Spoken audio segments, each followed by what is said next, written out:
ചിത്രാഞ്ജലിയുടെയും നമസ്കാരം. അഞ്ജലിക്ക് കൂപ്പുക എന്നും ഒരു അർത്ഥമുണ്ടെന്ന് എനിക്കറിയാം. അപ്പോൾ ചിത്രാഞ്ജലി എന്ന് പറഞ്ഞാലോ? ചിത്രാഞ്ജലി എന്ന് പറഞ്ഞാൽ ചിത്രങ്ങൾ കൊണ്ടൊരു കൂപ്പുകൈ.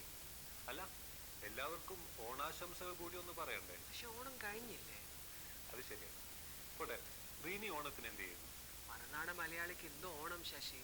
ശരിയാണ്, മറുനാടൻ മലയാളിക്ക് പഴയ ഓണങ്ങളുടെ മധുര ഓർമ്മകൾ മാത്രമേ ഉള്ളൂ. പക്ഷെ ഇത്തവണ ഓണത്തിന്റെ മധുരം നാട്ടിലും മറുനാട്ടിലും ഒരുപോലെ കുറഞ്ഞുപോയില്ലേ? അനേകായിരം മലയാളി കുടുംബങ്ങളെ കുവൈറ്റിലെ സംഭവ വികാസങ്ങൾ അഗാധമായി വ്യാകുലപ്പെടുത്തി. ഇന്നും ഗൾഫിലെയും ഗൾഫ് കുടുംബങ്ങളുടെയും പ്രതിസന്ധി അവസാനിച്ചിട്ടില്ല. കുവൈറ്റിലെ പ്രശ്നങ്ങൾ ആയിരക്കണക്കിനുള്ള മലയാളികളുടെ ജീവിതങ്ങളിൽ ഒരു അനിശ്ചിതാവസ്ഥ വരുത്തിവെച്ചിട്ടുണ്ട്. അതിനെപ്പറ്റിയുള്ള റിപ്പോർട്ടാണ് KSFDCയുടെയും മലയാളത്തിന്റെയും ആദ്യത്തെ വീഡിയോ വാർത്താ മാഗസീനായ ചിത്രാഞ്ജലിയുടെ ഒന്നാമത്തെ പതിപ്പിൽ ഞങ്ങൾ ഒന്നാമതായി അവതരിപ്പിക്കുന്നത്. തൊട്ടു പിറകെയുള്ള റിപ്പോർട്ടും ഒരു പ്രശ്നത്തെ പറ്റിയാണ്. കേരളത്തിലും ദക്ഷിണേന്ത്യയിൽ പൊതുവിലും കോളിളക്കമൊന്നും ഉണ്ടാക്കാത്ത മണ്ഡൽ കമ്മീഷൻ റിപ്പോർട്ട് ഈയിടെ ഡൽഹിയിലെ വിദ്യാർത്ഥികളെ തെരുവുകളിലേക്ക് കൊണ്ടുവന്നു. സമരം കണ്ടു പരിചയമുള്ള മലയാളികൾക്ക് ഡൽഹിയിലെ ഒരു സമരമുഖം കാണാൻ ഒരു അവസരം. അതും കഴിഞ്ഞാൽ പണ്ടൊക്കെ പറയാറുള്ളത് പോലെ ശേഷം വെള്ളിത്തിരൈ.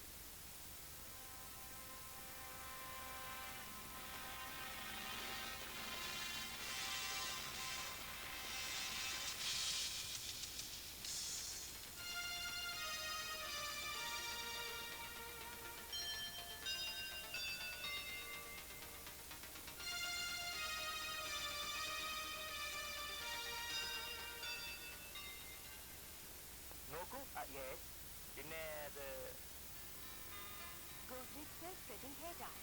അതല്ലേ സർ, ഇതിനെന്തിനു നാണം? ഞാൻ പോലും ഗോദ്രേജ് ഹെയർ ഡൈ ആണ് ഉപയോഗിക്കുന്നത്. കാരണം ഉപയോഗിക്കുവാൻ എളുപ്പവും സുരക്ഷിതവുമാണ്. അത് മുടിക്ക് നൈസർഗികത തോന്നിക്കുന്നു. കൂടാതെ ഇതിൽ മുടിക്ക് മാർദ്ദവും ഒതുക്കവും നൽകുന്ന ഒരു കണ്ടീഷണർ ഉണ്ട്. അതുകൊണ്ടാണ് ഞാൻ മറ്റെല്ലാ ഹെയർ ഡൈകളും ചേർന്ന് വിൽക്കുന്നതിലധികം ഗോദ്രേജ് ഹെയർ ഡൈ വിൽക്കുന്നത്.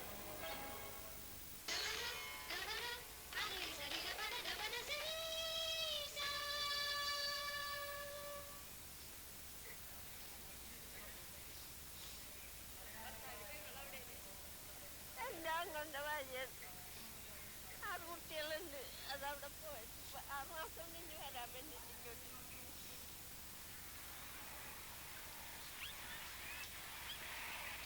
ഓഗസ്റ്റ് 2, 1990 ഇറാഖ് കുവൈറ്റ് കയ്യേറുന്നു. ആയിരക്കണക്കിന് ഇന്ത്യക്കാർ ഒരു യുദ്ധക്കെണിയിൽ കുടുങ്ങുന്നു. അമേരിക്കയുടെ യുദ്ധയന്ത്രം സൗദി അറേബ്യയിലേക്ക് പ്രവേശിക്കുന്നു. ഇറാഖുമായി ഒരു സംഘട്ടനം തീർച്ചയായതുപോലെ. സ്റ്റെൽത്ത് ബോംബറുകളടക്കം അതീവ നശീകരണ ശക്തിയുള്ള അനവധി ആയുധങ്ങളും ആയിരക്കണക്കിന് സൈനികരുമാണ് ഗൾഫ് മേഖലയിൽ വന്നെത്തിയത്. ലോകത്തിലെ ഏറ്റവും ചൂടാർന്ന ഒരു മണലാരണ്യം.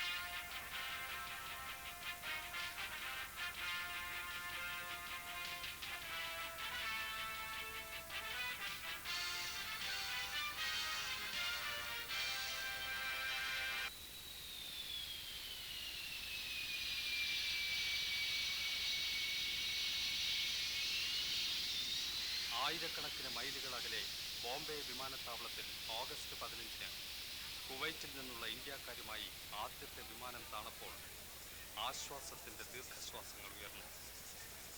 15,000-ഓളം ആളുകളെ തിരിച്ചെത്തിച്ചു കഴിഞ്ഞു. ഇത് ഒരു നീണ്ട പ്രക്രിയയാണ്. വേഗത വർദ്ധിപ്പിക്കാനായി ഇന്ത്യൻ എയർഫോഴ്സിന്റെ IL-76 വിമാനങ്ങൾ രംഗത്ത് കൊണ്ടുവന്നിട്ടുണ്ട്.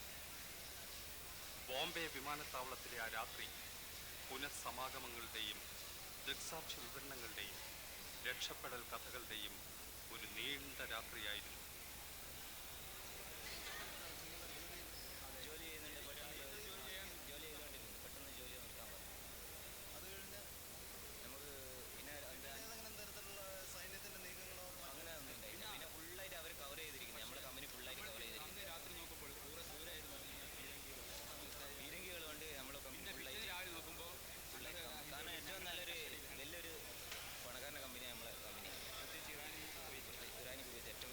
വളരെ ഒരു ബ്രൂട്ടലായിട്ടുള്ള ഒരു ഇൻവേഷൻ ആയിരുന്നു. ധാരാളം കടകളും ധാരാളം വീടുകളും എല്ലാം അവർ കൊള്ളയടിച്ചിട്ടുണ്ട്. അതുകൂടാതെ ഒരു 5-6 ബസ് 40-40 ബസ് ലോഡ് സിവിലിയൻ ഇറാക്കിയ ആൾക്കാരെ ചെറിയ പിസ്റ്റളുമായിട്ട് കുവൈറ്റ് സിറ്റിയിൽ ഇറക്കിയിട്ടുണ്ട്. അവർക്ക് തോന്നുന്ന പോലെ അവരെ വീട്ടിൽ കയറി ചെല്ലുക, എടുക്കേണ്ട സാധനങ്ങൾ എടുക്കുക, ആരും ചോദിക്കാനില്ല. അങ്ങനെയുള്ള ഒരു സിറ്റുവേഷനാണ്. പട്ടാളക്കാർ കയറി വന്ന് വൾണറബിൾ പോയിന്റ്സ് എല്ലാം അവർ ഓക്യുപ്പൈ ചെയ്തു. ഓക്യുപ്പൈ ചെയ്തതിന് ശേഷം ഇങ്ങനെയുള്ള ഡ്യൂട്ടിക്കാരോട് പറഞ്ഞു, നിങ്ങളെല്ലാം പോയിക്കൊള്ളണം, ആരെയും ഉപദ്രവിച്ചിട്ടില്ല എന്നുള്ളത് വെറും സത്യമാണ്. വെടിപൊട്ടലുകളുടെ നടുവിലേക്കാണ് ഈ പുതുജീവൻ കുവൈറ്റിൽ പിറന്നു വീണത്. അവിടെ നിന്ന് കൈക്കുഞ്ഞുമായുള്ള രക്ഷപ്പെടൽ രാധാകൃഷ്ണൻ നായർക്കും ഭാര്യയ്ക്കും മറക്കാനാവാത്ത ഒരു ഓർമ്മയാണ്.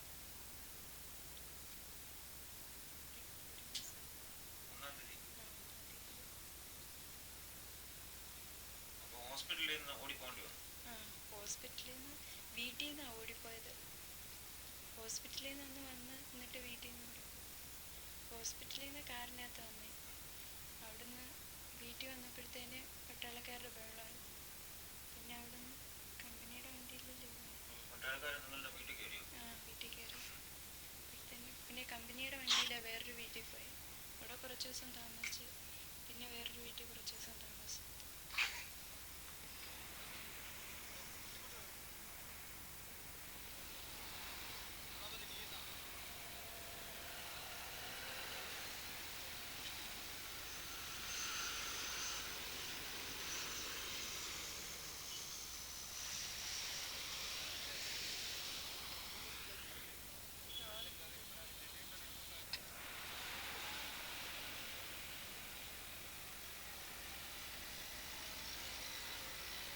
രക്ഷപ്പെടലിന്റെ വിവരങ്ങളുമായി കൂടുതൽ ആളുകൾ എത്തിയതോടെ രക്ഷപ്പെടാത്തവരെ പറ്റിയായി ചിന്ത മുഴുവൻ. ഉത്തരമില്ലാത്ത ചോദ്യങ്ങളാണ് എല്ലാവരുടെയും ചുണ്ടുകളിൽ. കുവൈറ്റിലെ 1 ലക്ഷം മലയാളി പ്രവാസികളുടെ ജന്മനാടായ കേരളത്തിൽ പരക്കെ വേദനയും ഭീതിയും പടർന്നു. വിദേശകാര്യ മന്ത്രാലയത്തിന്റെ അന്വേഷണ കേന്ദ്രങ്ങളിലേക്ക് ബന്ധുക്കൾ ഒഴുകി. കൊച്ചിയിൽ മാത്രം 2 ആഴ്ച കൊണ്ട് 2000 അന്വേഷണങ്ങൾ വന്നെത്തി. ബന്ധുക്കൾക്കെല്ലാം ഓരോ കഥ പറയാനുണ്ടായിരുന്നു. വീട്ടില് ഭർത്താവിനെ ഞാനുണ്ട്. അവിടുന്ന് വിവരമൊന്നും കിട്ടിയിട്ടില്ല. ഇല്ല. നിങ്ങളിപ്പോ ഇവിടെ വരാൻ കാര്യം എന്താ? 2 വർഷം കഴിഞ്ഞ് അദ്ദേഹം പോയിട്ട് വരണമെന്ന് പറഞ്ഞൊരു ലാസ്റ്റ് ലെറ്റർ വന്നു കഴിഞ്ഞ് പിന്നെ ഒരു മറുപടിയും വന്നിട്ടില്ല. അങ്ങോട്ട് ബന്ധപ്പെടാൻ ശ്രമിച്ചിട്ടുണ്ടോ? ബന്ധപ്പെടാൻ ശ്രമിച്ച് ലെറ്ററൊക്കെ വിട്ട് ഫോൺ ചെയ്തിട്ടൊന്നും കിട്ടിയില്ല. പിന്നെ പണമെല്ലാം ഇവിടെ അയച്ചു തരുന്നുണ്ടോ? പണവും വന്നിട്ടില്ല ഈ മാസം. എത്ര നാളെ വിവരം കിട്ടിയിട്ട്? 1 മാസം കഴിഞ്ഞു. എൻ്റെ പിന്നെ മകനാ, അത് മൂത്ത മോനാ അവിടെ ഉള്ളൂ. തങ്കച്ചൻ പോയി എൻ്റെ സിറ്റിയിലാണ്. പിന്നെ നാലാമൻ ഇപ്പം 4 മാസം അയാൾ പോയിട്ട്. പിന്നെ ഒരു ഭാര്യയുണ്ട്. എത്ര നാളെ അവിടെ നിന്ന് വിവരം കിട്ടിയിട്ട്? അവിടുന്ന് ഇപ്പോൾ കിട്ടിയിട്ട് ഒരു യുദ്ധം തുടങ്ങുന്നതിൻ്റെ 1 മാസം മുമ്പ് ഒരു എഴുതുണ്ടായിരുന്നു. അത് കഴിഞ്ഞ് വിവരമൊന്നുമില്ല. ഇവിടെ പേര് രജിസ്റ്റർ ചെയ്തിട്ടുണ്ടോ? അപ്പോൾ എഴുതി കൊടുത്തു. പിന്നെ ജോലി അവിടെ നിന്ന് നഷ്ടപ്പെട്ടാൽ അല്ല അവിടെ ഇനി തിരിച്ചു വരാൻ സാധിച്ചാൽ വരാനാണോ ഉദ്ദേശം, അതോ വീണ്ടും അവിടെ തന്നെ ജോലി ചെയ്യാനാണോ? ഇപ്പോൾ ജീവനും കൊണ്ട് ഇനി വന്നാൽ മതി. ഒന്നും വേണ്ട. കുവൈറ്റിലെ സ്ഥിരതാമസക്കാർ മാത്രമല്ല, ഹ്രസ്വ സന്ദർശനത്തിന് പോയവർ പോലും യുദ്ധസന്നാഹങ്ങളുടെ വലയിൽ പെട്ടുപോയി. എക്സാം എഴുതുന്നതിന് വേണ്ടി പോയാണ് അമേരിക്കയ്ക്കുള്ള CGFNS. അതെങ്ങനെ എന്ന് പോയി? 31-ാം തീയതി വരേണ്ട സമയം കഴിഞ്ഞു. 2-ാം തീയതി അവിടെ നിന്ന് തിരിച്ച് റിയാദിലേക്ക് പോകുന്നതാണ്. സൗദി അറേബ്യയിൽ നിന്നാണ് പോയത്. അപ്പോൾ അവിടെ നിന്ന് പ്രശ്നമുണ്ടായതിനാൽ അവിടെ തങ്ങിപ്പോയിരിക്കുകയാണ്. അന്വേഷിച്ചു, പക്ഷെ അവിടെ വന്നിട്ടില്ല. കാര്യം കുവൈറ്റിൽ തന്നെ താമസിക്കുകയാണ്. കുവൈറ്റിൽ പെട്ടുപോയ എല്ലാവരെയും ഒറ്റയടിക്ക് തിരിച്ചു കൊണ്ടുവരാൻ പറ്റില്ലെന്നുള്ള വിദേശമന്ത്രിയുടെ പ്രസ്താവനയും ഭക്ഷണക്ഷാമത്തിന്റെ റിപ്പോർട്ടുകളും ബന്ധുക്കളെ കൂടുതൽ ഉത്കണ്ഠാകുലരാക്കി. പലതരത്തിലുള്ള പ്രതിഷേധ പ്രകടനങ്ങൾ ഉയർന്നു. വാർത്താ ഗതാഗത പരാജയവും കുവൈറ്റ് അന്വേഷണ കേന്ദ്രങ്ങളുടെ ഫലരാഹിത്യവും പലരെയും കുപിതരാക്കി. പക്ഷേ പ്രവർത്തനത്തിന്റെ ദുഷ്കരതയും ആളുകൾ മനസ്സിലാക്കാതിരുന്നില്ല.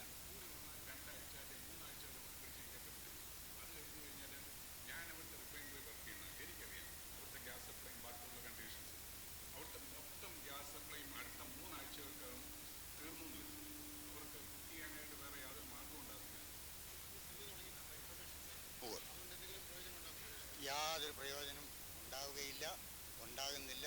അനുഭവം അതാണ്.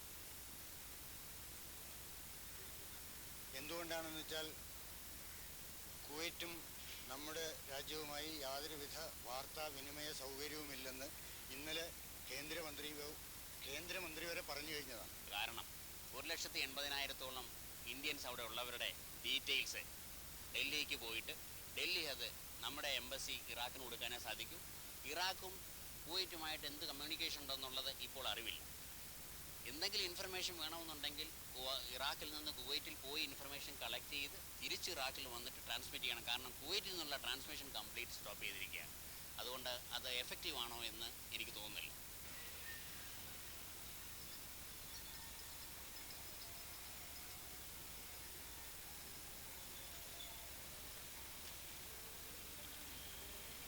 ഉടനടി പരിഹാരങ്ങൾ ആവശ്യപ്പെട്ടുകൊണ്ട് രാഷ്ട്രീയ പാർട്ടികൾ രംഗത്തു വന്നു. അതേസമയം സയ്യദ് ഉമർ ബാഫക്കി തങ്ങളെ പോലെയുള്ള മുസ്ലിം നേതാക്കൾ ഇക്കാര്യത്തിൽ രാഷ്ട്രീയ മുതലെടുപ്പ് പാടില്ല എന്ന് ഉറപ്പിച്ചു പറഞ്ഞു. ഒരു കാരണവശാലും ശരിയല്ല. അങ്ങനെ രാഷ്ട്രീയ മുതലെടുക്കേണ്ട ഒരു പ്രശ്നമല്ല. മനുഷ്യത്വപരമായ ഒരു പ്രശ്നമാണിത്.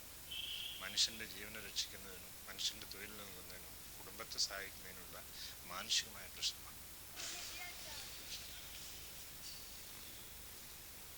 ഒരു രാത്രി കൊണ്ട് കുവൈറ്റി ദീനാറിന് വിലയിടിഞ്ഞു. കുവൈറ്റിൽ മലയാളികളുടെ 6,000 കോടി രൂപയുടെ സ്വത്താണ് ഒരൊറ്റ രാത്രി കൊണ്ട് തകർന്നത്. ഇനിയിപ്പോൾ ഇമ്മീഡിയറ്റ് ആയിട്ട് ഇതിന് അവിടുത്തെ പ്രോബ്ലംസ് സോൾവ് ചെയ്തില്ലെങ്കിൽ ഒരു 4 മാസം കൂടെ ഇവിടെ നിൽക്കേണ്ടി വരുവാണെങ്കിൽ ഇപ്പോഴത്തെ നിയമം അനുസരിച്ച് ഞാനൊരു റെസിഡൻറ്റ് ഇന്ത്യനാണ്. അപ്പം ടാക്സേഷൻ പ്രോബ്ലം എല്ലാം വരും. അതിനെക്കുറിച്ച് എന്താ സംഭവിക്കുന്നതെന്ന് ഇതുവരെ യാതൊരു വിവരവുമില്ല. In fact, we have informed all our branches operating in various areas to have a sympathetic outlook on these people approach for any facilities from the bank once they cease to be the non-resident status. Either they can be given any loan schemes under the bank's category available now in India or any other facility without turning them bad. As you know, earlier we have been after them for getting deposits NRI, but now the situation has come and they come back to us. We can't say have a hard look and say we don't have anything, but we would like to look into a soft corner and then see what we can provide. മടങ്ങിയെത്തിയവരെ ആവട്ടെ കുട്ടികളുടെ school പ്രവേശനം പോലെയുള്ള പ്രശ്നങ്ങൾ അലട്ടുന്നു. വിദ്യാഭ്യാസത്തിൻ്റെ കുട്ടികളെ ഇപ്പോൾ ഒരാൾ 12th പഠിക്കുകയാണ്. CBSE സിലബസ് അനുസരിച്ച് അവിടുത്തെ ഫസ്റ്റ് ടൈം കഴിഞ്ഞു. അവിടെ ഹോളിഡേയ്സ് ആണ്. സെപ്റ്റംബറിൽ അവിടെ റീഓപ്പൺ ചെയ്യും. ഇവിടെ അഡ്മിഷൻസ് ട്രൈ ചെയ്തിട്ട് വളരെ ബുദ്ധിമുട്ടായിട്ടുള്ളൊരു സംഗതിയായിട്ടാണ് തോന്നുന്നത് എനിക്കിപ്പോൾ. ഞാനൊരു സ്കൂളിൽ ഇപ്പോൾ ഇവിടുത്തെ ഒരു പ്രധാനപ്പെട്ട സ്കൂളിൽ ഇപ്പോൾ അന്വേഷിച്ചായിരുന്നു. അവർക്ക് വേക്കൻസി ഉണ്ട്, പക്ഷേ അവർ റിസൾട്ടിനെ എഫക്റ്റീവ് എന്ന് പറഞ്ഞ് അവർ അഡ്മിഷൻ തന്നില്ല. ശ്രമിച്ചായിരുന്നു, പക്ഷെ കിട്ടില്ല. ഗവൺമെൻറ് പറഞ്ഞ TC ആവശ്യമില്ല. പക്ഷെ അവർ ഞങ്ങൾ സ്കൂളിൽ പോയി അന്വേഷിക്കുമ്പം അവർ പറയുന്നത് എടുക്കാൻ പറ്റില്ല, കാരണം സ്റ്റുഡൻസ് ഒത്തിരി അധികം പറഞ്ഞു. കുവൈറ്റിലെ മലയാളികൾ കേരളത്തിലേക്ക് പ്രതിമാസം 60 കോടി രൂപയാണ് അയച്ചിരുന്നത്. ഈ പ്രതിസന്ധി നിലനിൽക്കുകയാണെങ്കിൽ ഗൾഫ് മാത്രം ആശ്രയിച്ച് ബിസിനസ് ചെയ്യുന്ന ട്രാവൽ ഏജൻസികൾ ഒരു ഗുരുതരമായ പ്രതിസന്ധി നേരിടേണ്ടി വരും എന്നുള്ളതിൽ യാതൊരു സംശയമില്ല. Kuwait നോർമലാവാൻ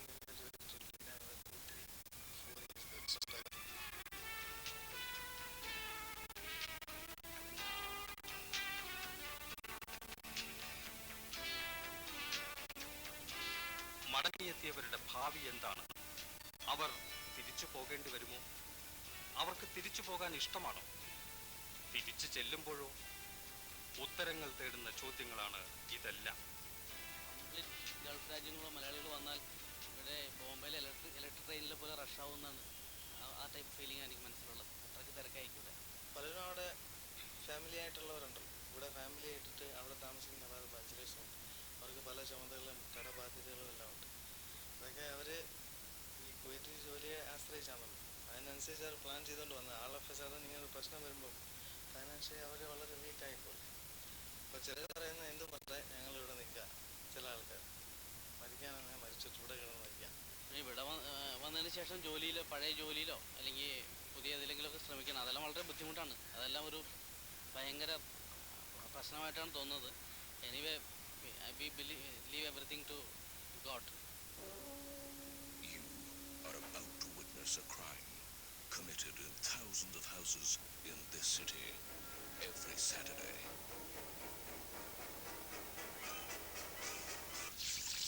Thank God some crimes are reversible, washable. Rhodolac emulsion from Jensen & Nicholson.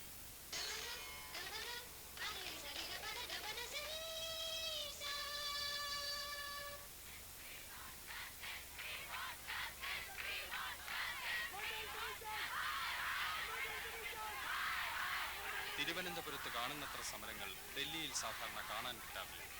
തിരുവനന്തപുരത്തെ സെക്രട്ടേറിയറ്റ് നടയെന്ന് കരുതിയാൽ മതി ഡൽഹിയിലെ പാർലമെന്റിന് സമീപമുള്ള വോട്ട് കട്ടിങ്. കഴിഞ്ഞ ഓഗസ്റ്റ് 10-ാം തീയതി പ്രധാനമന്ത്രി VP സിംഗ് തന്റെ തെരഞ്ഞെടുപ്പ് വാഗ്ദാനം പൂർത്തീകരിച്ചുകൊണ്ട് മണ്ഡൽ കമ്മീഷൻ റിപ്പോർട്ട് അംഗീകരിച്ചതോടെ ഉത്തരേന്ത്യയിലെ പല പ്രദേശങ്ങളും അസ്വസ്ഥമായി. ഒപ്പം ഡൽഹി. വിദ്യാർത്ഥികളായിരുന്നു പ്രധാനമായും മണ്ഡൽ കമ്മീഷൻ റിപ്പോർട്ടിനെതിരെ തെരുവുകളിൽ ഇറങ്ങിയത്.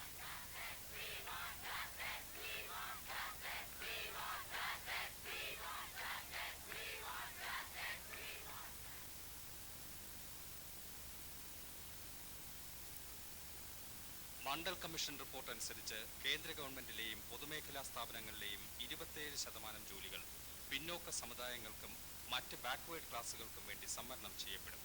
ഇത് പട്ടികജാതികൾക്ക് ഇപ്പോഴുള്ള 22.5% സംവരണം കൂടാതെയാണ്. അങ്ങനെ ആകെ 49.5%.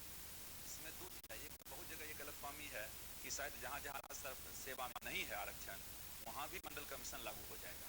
नहीं, वहाँ तब तक नहीं हो सकता है जब तक कि राज्य सरकार वहाँ नहीं चाहती है.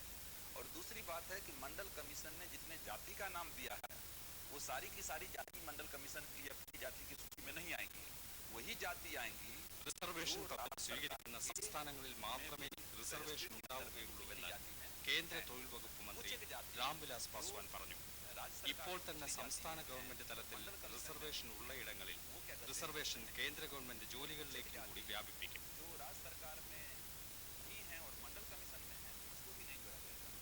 सिर्फ वही मैंने पहले दिन ही कहा था कि जो कॉमन लिस्ट हैं जो राज्य सरकार में ऑलरेडी जिनको सुविधा मिल रहा है, तो जब राज्य सरकार की सेवा में आरक्षण आप उसको दे रहे हैं, वहाँ कोई आंदोलन नहीं चल रहा है, तो उसी जाति को पिछड़ापन के आधार पर केंद्र सरकार की सेवा में दिया गया है. मैं समझता हूँ कि इसके पीछे कोई दूसरा मोटिव है.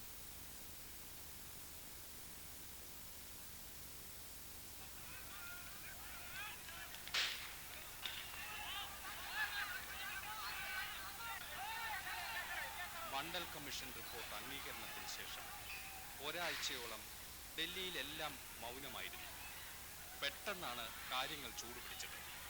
NSUIയും ABVPയും പിന്തുണച്ച വിദ്യാർത്ഥി സംഘങ്ങൾ ഗതാഗതം തടയാനും ജാഥകൾ നയിക്കാനും ആരംഭിച്ചു.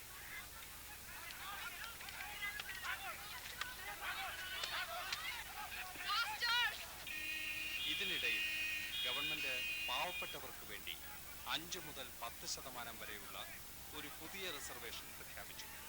പക്ഷേ തെരുവ് സമരം കൂടുതൽ വ്യാപകമായി. പോലീസും വിദ്യാർത്ഥികളും തമ്മിൽ പാർലമെന്റിന്റെ പരിസരത്ത് വെച്ച് ഉരസലുകൾ ഉണ്ടായി. വിദ്യാർത്ഥികൾ സാധാരണ പോലെ ആവേശഭരിതരായിരുന്നു. പോലീസ് സാധാരണ പോലെ പോലീസ് മുറകളിൽ ഉറച്ചു നിന്നു. മാരുതി കാറുകളുടെ നാടായ ഡൽഹിയിൽ ചില വിദ്യാർത്ഥികൾ സമരം ചെയ്യാനെത്തിയത് മാരുതി ജിപ്സികളിലാണ്. സാധാരണ പോലെ ഇതിൻ്റെ എല്ലാം മുറിവുകളേറ്റത് ഡൽഹി ഡൽഹി ട്രാൻസ്പോർട്ട് കോർപ്പറേഷന്റെ ബസ്സുകൾ. പിന്നാലെ ഡൽഹിയിലെ എല്ലാ വിദ്യാഭ്യാസ സ്ഥാപനങ്ങളും 1 മാസത്തേക്ക് അടച്ചു.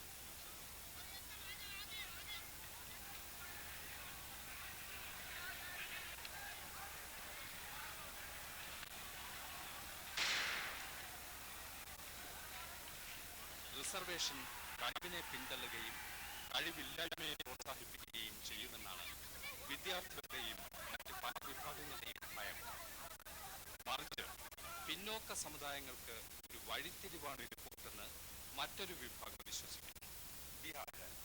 बिहार में मानते हैं कि बेहतर क्लासेस के लिए रिजर्वेशन पहले बिल्कुल नहीं था, पूरा रिजर्वेशन किया गया. 69% റിസർവേഷനുള്ള തമിഴ്നാടിനേക്കാളും നിയമസമാധാനം മെച്ചമാണ് റിസർവേഷനില്ലാത്ത യുപിയിലും രാജസ്ഥാനിലും. 68% റിസർവേഷനുള്ള കർണാടകത്തെക്കാളും ഭരണസാമർത്ഥ്യം റിസർവേഷനില്ലാത്ത യുപിയിലും രാജസ്ഥാനിലും കാണാനുണ്ട്. के लिए तमिलनाडु में 50% आरक्षण है, शेड्यूल कास्ट के लिए, अनुसूचित जाति के लिए 18% है, और शेड्यूल ट्राइब्स के लिए 69% आरक्षण है. लेकिन वहाँ का कानून व्यवस्था, वहाँ की एफिशिएंसी जो नॉर्थ इंडिया है उससे ज्यादा मैं समझता हूँ अच्छा.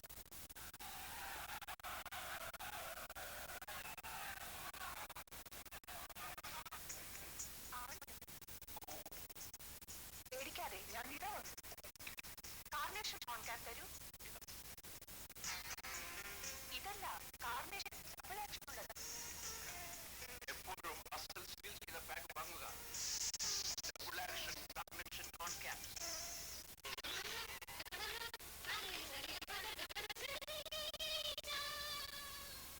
ഇനിയും എന്താണ് ശശി വെളിത്തിരയൽ?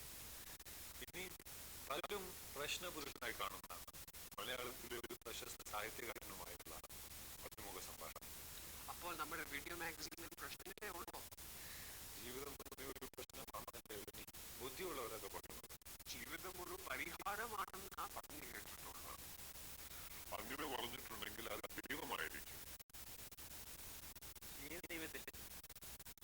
ദൈവത്തിനെ പറ്റിയും മറ്റു പല പ്രധാന പ്രശ്നങ്ങളെ പറ്റിയും ഒ.വി. വിജയൻ സക്കറിയോട് സംസാരിക്കുന്നു.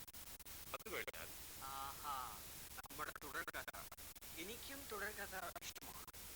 തൊട്ടുപിറകെ മലയാളികളുടെ ജീവിതത്തിലെ ഒരു സുപ്രധാന സ്ഥാപനത്തിനെ പറ്റി മാനസികമായ ഒരു റിപ്പോർട്ട്. ഞങ്ങളുടെ ടീം ഈയിടെ KSRTCയുടെ പ്രവർത്തനങ്ങളെ പറ്റി മനസ്സിലാക്കാൻ ശ്രമിച്ചു. പക്ഷെ ആദ്യം ഒ.വി. വിജയനും സക്കറിയയും.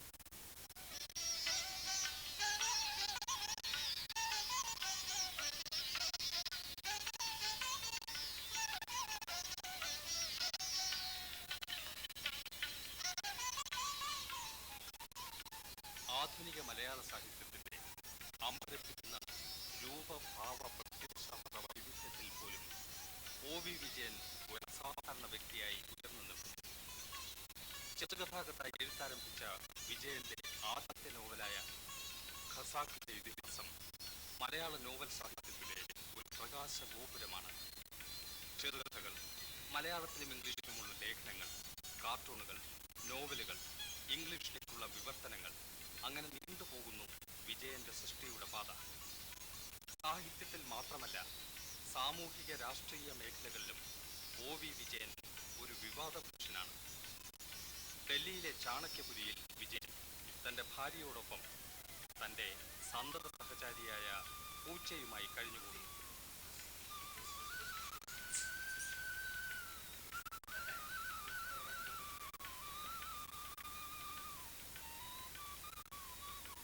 ഒ.വി. വിജയനും സക്കറിയയുമായി ഒരു സംഭാഷണം. പത്താമത്തെ എഡിഷനാണ്. മനുഷ്യന് മലയാളത്തിലെ വായനക്കാർ എന്തുകൊണ്ടായി പുസ്തകം ഇത്രയധികം ഇഷ്ടപ്പെട്ടതെന്ന് എഴുത്തുകാരെന്നുള്ള നിലയ്ക്ക് വിജയം തോന്നുന്നു. എന്നെ കൊണ്ട് പറയിപ്പിക്കണം. എന്നൊരു ഉത്തരവാദിത്വം പറയാം. വിഷമമാണത് പറയാൻ കാരണം. ഖസാക്ക് എവിടെയോ മനുഷ്യനെ അതിൻ്റെ സമയത്ത് ആ സമുദായത്തിൽ പ്രത്യേകം സ്പർശിച്ചതായിട്ട് തോന്നുന്നുണ്ടോ? അല്ലെങ്കിൽ എന്തിനൊരു പുസ്തകം ഖസാക്ക് ഒരു നിർദോഷിയായ പുസ്തകമാണ്. ഒരു കോൺട്രവേഴ്സി ഇല്ല, ഒരു ബെലിജറൻസ് അബൌട്ട്. അതായിരിക്കും ഒരു കാരണം. പിന്നെ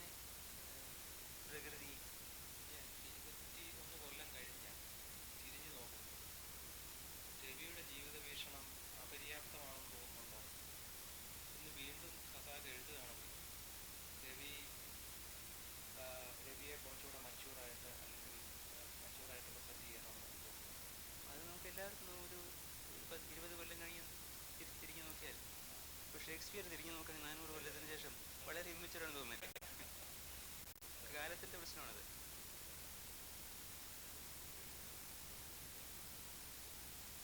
അതുപോലെ വ്യാസൻ തിരിഞ്ഞു നോക്കുകയാണെങ്കിലേ ഈ ചോപ്രയുടെ മഹാഭാരതം കണ്ടിച്ച ശേഷം അയാൾക്ക് വളരെ ഇൻഫീരിയോറിറ്റി കോംപ്ലക്സ് ഉണ്ടാവില്ലേ? ഇന്നലെ വരച്ച കാർട്ടൂൺ ഗൾഫ് യുദ്ധത്തിനെ കുറിച്ചുള്ളതാണ്. വാസ്തവത്തിൽ മനുഷ്യന് യുദ്ധമില്ലാതെ ജീവിക്കാൻ പറ്റത്തില്ലേ? വിജയന് ധർമ്മപുരാണത്തിലും ഒക്കെ വിജയൻ യുദ്ധത്തിനെ കുറിച്ചാണല്ലോ പറഞ്ഞിരിക്കുന്നത്.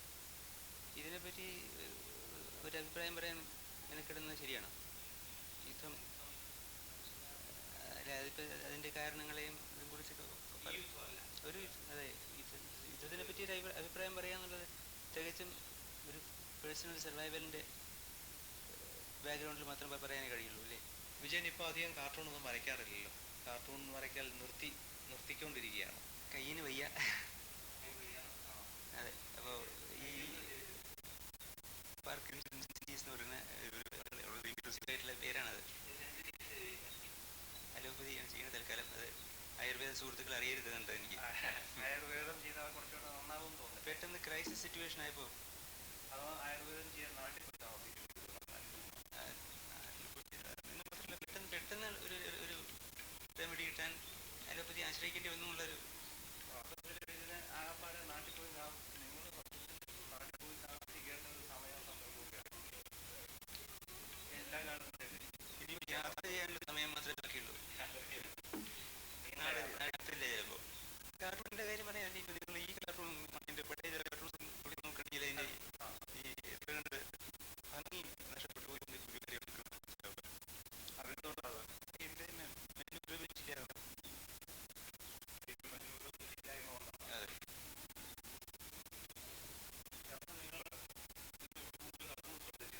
അതിപ്പോൾ എനിക്ക് ഇതിൻ്റെ താല്പര്യം കാർട്ടൂൺസിലല്ല. അത് കാര്യം അപ്പം മനസ്സ് അവിടെ പ്രവർത്തിക്കില്ല. നമ്മൾ നിർബന്ധിച്ച് എന്തെങ്കിലും ചെയ്യുന്നതാണ്.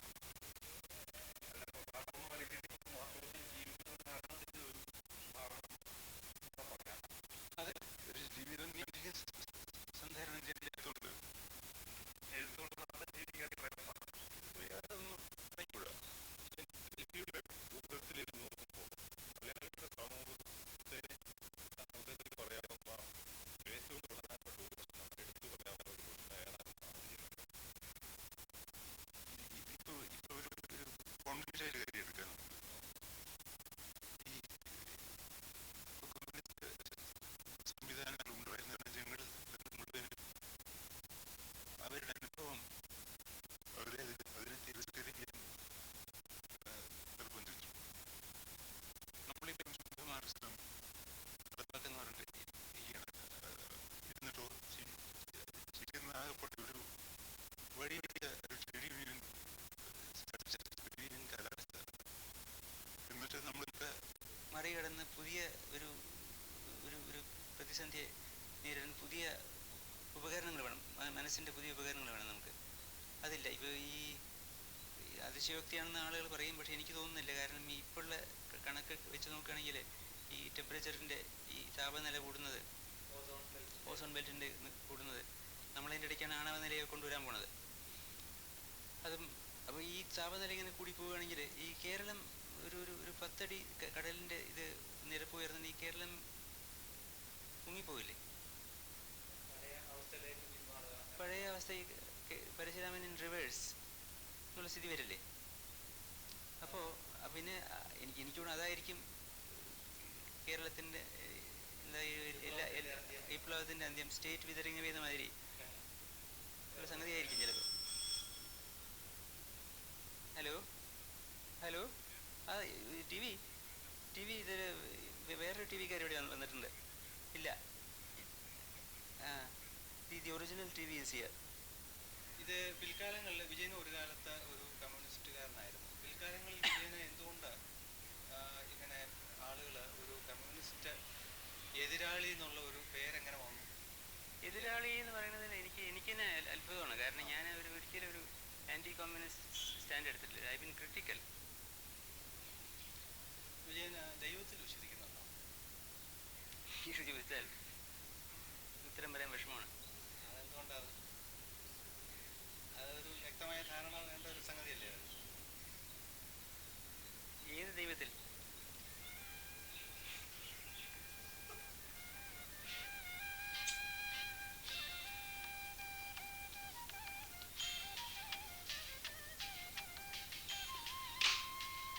നാരായണൻ പ്രസ് ക്ലബിൽ നിന്ന്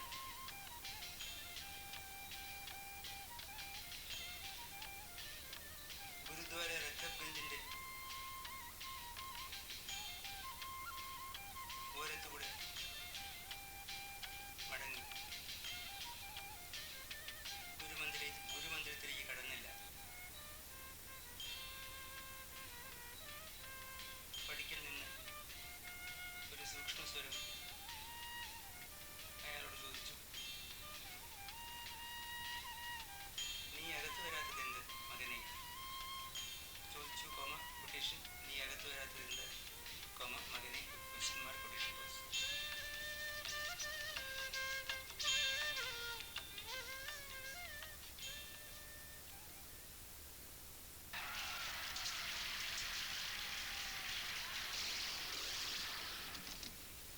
What my country needs is not dictatorship, but durability. Paint on the walls of my country lasted longer than the rule of the last regime. It was Robbie-like emulsion paint. I promise you a government at least as durable as Robbie-like. Durable Robbie-like emulsion from Jensen & Nicholson.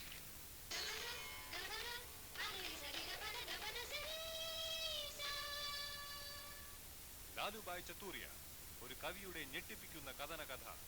അവതരിപ്പിക്കുന്നത് ജഗദീഷ്. ആധുനിക ബംഗാളി കവിതയുടെ ജനേതാക്കളിൽ ഒരാളായിരുന്നു ലാലുഭായ് ചത്തൂരിയ.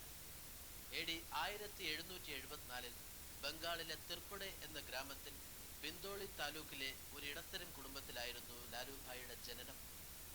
ബാല്യത്തിലെ തന്നെ ലാലുഭായിയുടെ മുഖത്തിലും പല്ലിലും കൈകാലുകളിലും ഒരു കവിയുടെ ലക്ഷണങ്ങൾ കണ്ടു തുടങ്ങിയിരുന്നു. അച്ഛൻ ഗുലുഭായ് ചത്തൂരിയ ലാലുഭായിൽ ചെലുത്തിയ സ്വാധീനം വളരെ വലുതായിരുന്നു. ഒരു ഇറച്ചിവെട്ടുകാരനായിരുന്ന ഗുലുഭായ് ഓരോ ആടിനെയോ മാടിനെയോ കൊല്ലുമ്പോഴും ഓരോ കവിത പാടുന്ന സ്വഭാവക്കാരനായിരുന്നു. ഇറച്ചിവെട്ടിലൂടെയും കവിതാരചനയിലൂടെയും ജനങ്ങളെ സേവിക്കാൻ തന്നെ ലാലുഭായും തീരുമാനിച്ചു. ലാലുഭായ് തൻ്റെ ആദ്യത്തെ കവിത എഴുതിയത് അപ്രതീക്ഷിതമായ ഒരു മുഹൂർത്തത്തിലായിരുന്നു. ക്ഷണിക്കാത്ത ഒരു കല്യാണത്തിന് പോയി സദ്യ ഉണ്ടതിന് ശേഷം കുറച്ച് ലഡ്ഡു മോഷ്ടിച്ചതിൻ്റെ പേരിൽ ബാലനായ ലാലുഭായ്ക്ക് മർദ്ദനമേറ്റു. അതിൻ്റെ വേദനയിൽ ലാലുഭായ് തൻ്റെ ആദ്യത്തെ കവിത എഴുതി. ചിന്തു ചിന്തു ചിമോറിയ ലുൾഡു ലുൾഡു ലുമോറിയ. ഈ ഭൂമി ഒരു ലഡ്ഡുവിനെ പോലെയല്ലേ? ഒന്ന് നോക്കിയാൽ നമ്മളെല്ലാം ലഡ്ഡുവല്ലേ? ലഡ്ഡുവിൽ നിന്നും ലഡ്ഡുവിലേക്കുള്ള പ്രയാണത്തിൽ മർദ്ദനവും മധുരമല്ലേ?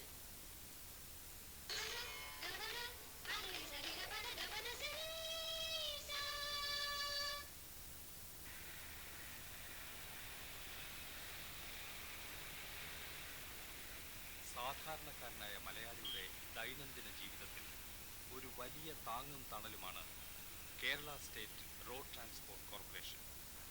കേരള വിദ്യുച്ഛക്തി ബോർഡിനെ പോലെയുള്ള മറ്റൊരു പൊതുമേഖലാ സേവന സ്ഥാപനം.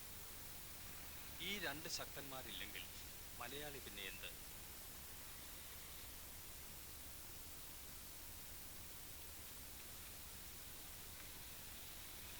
പക്ഷേ KSRTC ഇന്ന് മലയാളികൾ ആശങ്കയോടെയും അവിശ്വാസത്തോടെയും വീക്ഷിക്കുന്ന ഒരു സ്ഥാപനമായി തീർന്നിരിക്കുന്നുവെന്ന് ഒരു പ്രബലമായ അഭിപ്രായമുണ്ട്. ഒന്നാമതായി ജനങ്ങൾക്കുള്ളൊരു തെറ്റിദ്ധാരണ, റോഡിൽ ഇറങ്ങി നിൽക്കുന്ന ആരെയും അപ്പോൾ തന്നെ ഏതെങ്കിലും ഒരു വണ്ടിയിൽ കയറ്റി കൊണ്ടുപോകാനുള്ളതല്ല ഗതാഗത സംവിധാനം. ഗതാഗത സംവിധാനം നിങ്ങൾ സ്വയം ഉണ്ടാക്കേണ്ട ഒന്നാണ്. നിങ്ങൾക്ക് വേണ്ടി ഒരു കൃത്യമായ മുറയിൽ ഒരു സംവിധാനം സർക്കാർ ഉണ്ടാക്കി വെച്ചിരിക്കുന്നു എന്നുള്ളതല്ലാതെ ഒരാൾക്ക് ഒരു ദിവസം രാവിലെ ഇറങ്ങി 8 മണിക്ക് ഇപ്പോൾ കോഴിക്കോട്ട് പോകണം എന്ന് പറഞ്ഞാൽ ചിലപ്പോൾ 8 മണിക്ക് ബസ് ഉണ്ടാവില്ല, 10 മണിക്ക് ബസ് ഉണ്ടാവുള്ളൂ. 8 മണിക്ക് പോകുന്നവൻ വേറൊരു സംവിധാനം ഉണ്ടാക്കേണ്ടി വരും. നമ്മുടെ ആളുകളുടെ ഒരു ധാരണ എന്താണെന്ന് വെച്ചാൽ റോഡിൽ ഇറങ്ങി നിന്നാൽ ഈ 2.25 കോടി ജനങ്ങൾക്കും അവർ ആഗ്രഹിക്കുന്ന സ്ഥലങ്ങളിലേക്ക് 5 മിനിറ്റിനകം ഒരു വാഹനം ലഭ്യമാകണം എന്ന് പറഞ്ഞാൽ അങ്ങനെ ഒരു സംവിധാനം ലോകത്ത് ഇതുവരെ കണ്ടുപിടിച്ചിട്ടില്ല. 25 ലക്ഷം യാത്രക്കാരെയാണ് KSRTC ഒരു ദിവസം കൊണ്ടുപോകുന്നത്. പക്ഷേ ഇന്ന് അതേ സ്ഥാപനത്തെ ശത്രുക്കളും മിത്രങ്ങളും ഒരുപോലെ തള്ളിപ്പറയാൻ ഇടവന്നതെങ്ങനെ? ശാസ്ത്രീയമായിട്ടുള്ള ഒരു ആസൂത്രണമില്ലായ്മയാണ് ഇതിൻ്റെ പ്രധാനപ്പെട്ട കാരണം. ശാസ്ത്രീയമായിട്ടുള്ള ആസൂത്രണം എന്ന് പറയുന്നത് ഇല്ലേയില്ല. ഈ ടോപ്പ് മാനേജ്മെൻറ്റിനും ഇല്ല, മിഡിൽ മാനേജ്മെൻറ്റിനും ഒരു അശാസ്ത്രീയതയല്ല, വളരെ ശാസ്ത്രീയമായി തന്നെയാണ് KSRTC. വളരെ ശാസ്ത്രീയം, വളരെ ശാസ്ത്രീയമായാണ്. ഏറ്റവും കൂടുതൽ തിരുവനന്തപുരം പോലുള്ള സ്ഥലങ്ങളിൽ നിന്നാണ് പരാതി വരുന്നത്. മറ്റ് യാത്രാ സൗകര്യങ്ങളൊന്നുമില്ല അവർക്ക്. കാരണം മൊണോപ്പൊളി ട്രാൻസ്പോർട്ട് കോർപ്പറേഷനാണ്. അങ്ങനെയുള്ള സ്ഥലങ്ങളിൽ യഥാർത്ഥത്തിൽ ചെയ്യേണ്ടത് ഏറ്റവും കൂടുതൽ ആളുകൾ യാത്ര ചെയ്യുന്ന പീക്ക് അവേഴ്സ്, ഉദാഹരണത്തിന് ഓഫീസ് ടൈം അല്ലെങ്കിൽ സ്കൂൾ ടൈം, ഈ പീക്ക് അവേഴ്സിൽ തിരുവനന്തപുരം സിറ്റിയിലെ യാത്രക്കാരുടെ ആവശ്യങ്ങൾ കണക്കിലെടുത്തുകൊണ്ട് യഥാർത്ഥത്തിലുള്ള ഒരു ട്രാഫിക് ഡിമാൻഡ് സർവേ ഇന്നുവരെ KSRTC ചരിത്രത്തിൽ നടത്തിയിട്ടില്ല. പീക്ക് ടൈമിൽ എല്ലാ വണ്ടിയും എപ്പോഴും ഫുള്ളാണെങ്കിൽ പിന്നെ സർവേയുടെ കാര്യം തോന്നും. ഏതെങ്കിലും വണ്ടി ആളില്ലാതെ പോകുന്നെങ്കിലല്ലേ സർവേ നടത്തി പിന്നെ അങ്ങോട്ട് മാറ്റേണ്ട കാര്യമുള്ളൂ. പീക്ക് ടൈം എന്ന് പറഞ്ഞാൽ എല്ലാ വണ്ടിയും ഓവർലോഡഡ് ആയിരിക്കുന്ന സമയമാണ്. അപ്പോൾ അതിന് സർവേയുടെ ആവശ്യം തോന്നുന്നു. നിങ്ങൾക്ക് അറിയാവുന്ന ഒരു കാര്യത്തിലുണ്ട് സർവേ ആവശ്യമാണ്. കോഴിമുട്ട ആഹാരം കഴിക്കണമെന്ന് പറയാനൊരു സർവേയുടെ ആവശ്യമില്ല. നിങ്ങൾക്ക് പരിചയമില്ലാത്തൊരു മുട്ട തിന്നാനല്ലേ സർവേ നടത്തേണ്ട ആവശ്യം. നിങ്ങൾക്ക് ആവശ്യത്തിന് യാത്രക്കാരും ആവശ്യത്തിന് വണ്ടിയും ഉണ്ടെങ്കിൽ ഒരു സർവേ ആവശ്യമില്ല. ആവശ്യമില്ലാതെ കുറേ വണ്ടികൾ എവിടെയെങ്കിലും ഓടുന്നു എങ്കിൽ ഒരു സർവേ നടത്തി ആ വണ്ടി ഇങ്ങോട്ട് മാറ്റണം. സർവേയുടെ ഒന്നും ഒരു ബുദ്ധിമുട്ടുമില്ല. ഇത് കൊണ്ടു നടക്കുന്നവർക്കെല്ലാം ഇതിനെ നല്ല പോലെ പരിജ്ഞാനമുള്ളതാണ്. ഒരിക്കൽ ബിരുദാനന്തര ബിരുദധാരികളെ പോലും കണ്ടക്ടർമാരായി നിയമിച്ച് ചരിത്രം സൃഷ്ടിച്ച സ്ഥാപനമാണ് KSRTC. ഇന്നത്തെ ഒരു ദുസ്ഥിതി ഞാൻ പറയാം. ഒരു കണ്ടക്ടറെ പുതുതായിട്ട് അപ്പോയിൻറ്റ് ചെയ്താൽ, റിക്രൂട്ട് ചെയ്ത് കഴിഞ്ഞാൽ അയാൾക്ക് ടിക്കറ്റ് എഴുതാനും മറ്റ് ഷീറ്റ് അത്യാവശ്യമുള്ള രേഖകൾ തയ്യാറാക്കുന്നതിനുള്ള ഒരു പരിശീലനം ഒഴിച്ച് യാത്രക്കാരുമായി ഇടപഴകുന്നതിനാവശ്യമായ ഒരു സൈക്കോളജിക്കൽ അപ്രോച്ച് ഈ കണ്ടക്ടർക്ക് ഉണ്ടാക്കി കൊടുക്കുന്നതിന് ഒരു ട്രെയിനിങ്ങും ഒരു സംവിധാനവും ഇപ്പോൾ KSRTC ഇല്ല.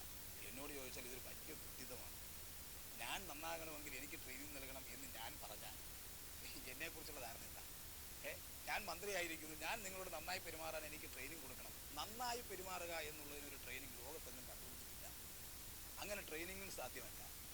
കണ്ടക്ടർമാരോട് അവമര്യാദയായി പെരുമാറുന്ന യാത്രക്കാരെ കുറിച്ച് നിങ്ങൾക്ക് എന്താ അഭിപ്രായം? പക്ഷേ യാത്രക്കാരുടെ പരാതി വണ്ടികൾ സമയത്തിന് ഓടുന്നില്ലെന്നും വഴിക്ക് നിന്നു പോകുന്നെന്നും അല്ലെങ്കിൽ യാത്രക്കാർ കൈ കാണിച്ചാൽ നിർത്തുന്നില്ല എന്നുമാണ്. ഞാനിപ്പോൾ 2:45 തിരുവനന്തപുരം പോകുന്ന കണ്ടക്ടറാണ്. മണി 4:30 ഇതുവരെ ബസ് കിട്ടിയിട്ടില്ല. അങ്ങനെ വരുമ്പോൾ സമയത്ത് യാത്രക്കാർക്ക് ബസ്സില്ല വരുമ്പോൾ യാത്രക്കാർ അവരുടേതായ പ്രയാസങ്ങൾ നമ്മുടെ അടുത്ത് പറയും. മനഃപൂർവ്വം യാതൊരു തെറ്റും ചെയ്തിട്ടില്ല. 2:45 പോകേണ്ട വണ്ടി ഇതുവരെ കിട്ടിയിട്ടില്ല. അപ്പോൾ യാത്രക്കാർക്ക് ഉണ്ടാകുന്ന ആ ബുദ്ധിമുട്ടുകൾ പറയുമ്പോൾ മനസാക്ഷി പ്രകാരം തെറ്റിയിട്ടില്ലാത്ത എനിക്കൊരു പ്രയാസം വരും. അങ്ങനെ പറഞ്ഞ് ചിലപ്പോൾ ഏതെങ്കിലും തരത്തിലുള്ള പ്രയാസങ്ങളുണ്ടാവും. പിന്നെ ഈ സമയത്ത് വണ്ടി കൊണ്ടുവന്നാലും ഞാൻ തിരുവനന്തപുരത്ത് പോകണം. 2 മണിക്കൂർ താമസിച്ചാലും തിരുവനന്തപുരത്ത് പോകണമെന്നാണ് മാനേജ്മെൻറ്റ് പറയുന്നത്. അങ്ങനെ പോകേണ്ടി വരുമ്പോൾ എൻ്റെ മനപ്രയാസങ്ങൾ കേൾക്കാൻ ആരുമില്ല. എൻ്റെ പ്രയാസങ്ങൾ ഞാൻ യാത്രക്കാരോടും പറഞ്ഞിട്ട് കാര്യമില്ല. കാരണം അവർക്ക് എത്രയും വേഗം വീട്ടിൽ പോകണം എന്നുള്ളതാണ് അവരുടെ ആഗ്രഹം. അപ്പോൾ ഞാൻ അവരോടും ദുഃഖം പറയാൻ പറ്റില്ല, മാനേജ്മെൻറ്റിനോട് ദുഃഖം പറയാൻ പറ്റില്ല. വാഹനങ്ങൾ സമയത്ത് എത്തിക്കാൻ സാധിക്കുന്നില്ല. വണ്ടിയുടെ കണ്ടീഷൻ കുറവാണ് പ്രധാന കാരണം. ഇവിടുത്തെ മെയിൻ്റനൻസ് പണിയൊന്നും ശരിയല്ല. യാത്രക്കാരിരുന്നിട്ടും കാളവണ്ടിയാണ്, ഇത് എക്സ്പ്രസ് ആണെന്നാണ് ചോദിക്കുന്നത്. ഒന്നാമതായിട്ട് മെക്കാനിക് സ്റ്റാഫ് കുറവാണ്. പിന്നെ സ്പെയർ പാർട്സ് കിട്ടുന്നതിൽ താമസം ഉണ്ട്. നമ്മളൊരു സാധനം ഇവിടെ ഇപ്പോൾ ഈ ഫ്രണ്ട് ആക്സിൽ തന്നെ അഴിച്ചു കഴിഞ്ഞാൽ ഇത് റീജിയൻ വർക്ക്ഷോപ്പിൽ പോയിട്ട് RC ചെയ്ത് തിരിച്ചു വരണം. അതുവരെ ഈ വണ്ടി ഇവിടെ കിടക്കും. അപ്പോൾ അതാത് സമയത്ത് ആവശ്യമുള്ള സ്പെയർ പാർട്സ് എത്തിക്കുക, ടയർ എത്തിക്കുക, വാഹനങ്ങളുടെ മെയിൻ്റനൻസ് റിപ്പയർ പ്രവൃത്തി പൂർത്തിയാക്കുക തുടങ്ങിയിട്ടുള്ള ആവശ്യങ്ങൾ നിർവഹിക്കുന്നതിൻ്റെ അങ്ങേയറ്റത്തെ കടുത്ത അനാസ്ഥയാണ് മിഡിൽ മാനേജ്മെൻറ്റ്, ടോപ്പ് മാനേജ്മെൻറ്റ്. തൊഴിലാളിക്ക് ഇഷ്ടമുണ്ടെങ്കിൽ ബസ് ഓടിച്ചുകൊള്ളട്ടെ, ഞങ്ങൾക്കതിലൊരു താല്പര്യമില്ല എന്നൊരു മനോഭാവമാണ് മാനേജ്മെൻറ്റിലുള്ളത്. നിങ്ങൾ ഞങ്ങളെ കുറ്റം പറയുമ്പോൾ ഞങ്ങളുടെ ബുദ്ധിമുട്ട് മനസ്സിലാക്കുന്നില്ല. തിരുവനന്തപുരത്ത് നിന്ന് എറണാകുളത്തേക്ക് പോകുന്ന ബസ് 1 മണിക്കൂർ ചിലപ്പോൾ ഹരിപ്പാട്ട് ഒരു അമ്പലത്തിലെ ഘോഷയാത്രയുടെ പുറകെ കടന്നാൽ നിങ്ങൾ കുറ്റം പറയുന്നത് KSRTC ജീവനക്കാരനെ. രാഷ്ട്രീയ പാർട്ടികൾ ജാഥ നടത്തുന്ന എവിടെയാണ്? ഞങ്ങളുടെ മാനേജ്മെൻറ്റിൻ്റെയും ഒക്കെ കുഴപ്പം കൊണ്ട് ഇപ്പോൾ വലിയ സമയക്കൃത്യതയിൽ വലിയ അപകടം വരാം. സ്റ്റാൻഡിൽ പിടിച്ച വണ്ടി ചിലപ്പോൾ ഡീസൽ ബ്ലോക്ക് വന്നു, ചിലപ്പോൾ സ്റ്റാർട്ടിംഗ് ട്രബിൾ വന്നു. യന്ത്രമാണ് എത്ര ഇപ്പോൾ A320 പുതിയ വിമാനം വാങ്ങിയിട്ട് പോലും നമുക്ക് മാസങ്ങൾക്ക് ഗ്രൗണ്ട് ചെയ്യേണ്ടി വന്ന ഒരു അവസ്ഥയാണ്. അപ്പോൾ യന്ത്രം എന്ന നിലയിൽ യന്ത്രത്തിന് എപ്പോഴും അസുഖം വരാം. തമിഴ്നാട്ടിലും ബോംബെയിലും ഡൽഹിയിലുമെല്ലാം യാത്രക്കാരുടെ അനുഭവം ഒന്ന് തന്നെ. ഒരു വശേ യന്ത്രങ്ങളുടെ ബലഹീനതകൾ, മറുവശേ സ്ഥാപനങ്ങളുടെയും. ഇനിയും മറ്റൊരു വശം ലാഭനഷ്ടങ്ങളുടെ യാന്ത്രികമായ കണക്കുകൾ. ഓരോ ബസ്സിനുമുള്ള തൊഴിലാളികളുടെ എണ്ണം ഇന്ത്യയിൽ ഏറ്റവും കൂടുതൽ KSRTCയിലാണെന്നും ഓർക്കുക. 1989 കേരളത്തിൽ ഏറ്റവും അധികം നഷ്ടമുണ്ടായ പൊതുമേഖലാ സ്ഥാപനമാണ് KSRTC. ഇന്ത്യയിലെ എല്ലാ റോഡ് ട്രാൻസ്പോർട്ട് കോർപ്പറേഷൻസും loss make. Delhi Transport Corporation കഴിഞ്ഞ പോലെ 99 കോടിയാണ് നഷ്ടം. 99 കോടി, 100 കോടി എത്തിയിട്ടില്ല. ലോസ് മേക്ക് എന്ന് പറഞ്ഞാൽ ഒന്ന് ഈ സ്ഥാപനത്തിനകത്ത് നടക്കുന്ന അമിതമായിട്ടുള്ള ദുർവ്യയം, വാഴ്ചെലവ്,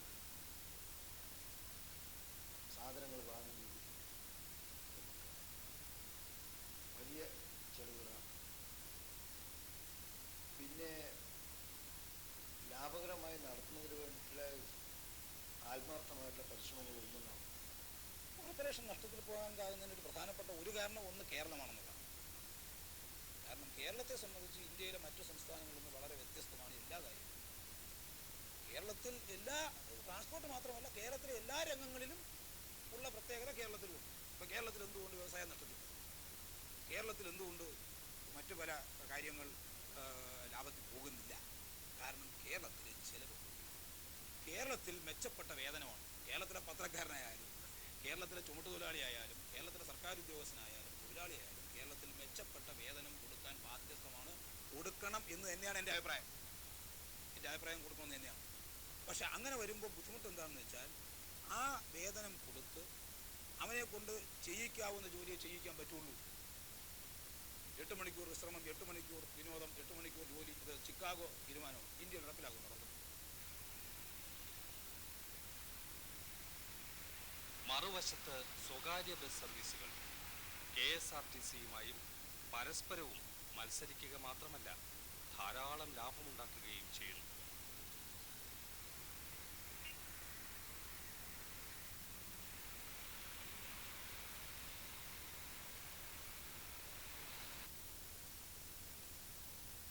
KSRTCയെ കുറ്റം പറയാൻ എളുപ്പമാണ്. 25 ലക്ഷം യാത്രക്കാരുടെ കണ്ണുകൾക്ക് മുമ്പിലാണ് ഈ വൻ സ്ഥാപനത്തിന്റെ ഓരോ ചെറുപിഴവും ബലഹീനത.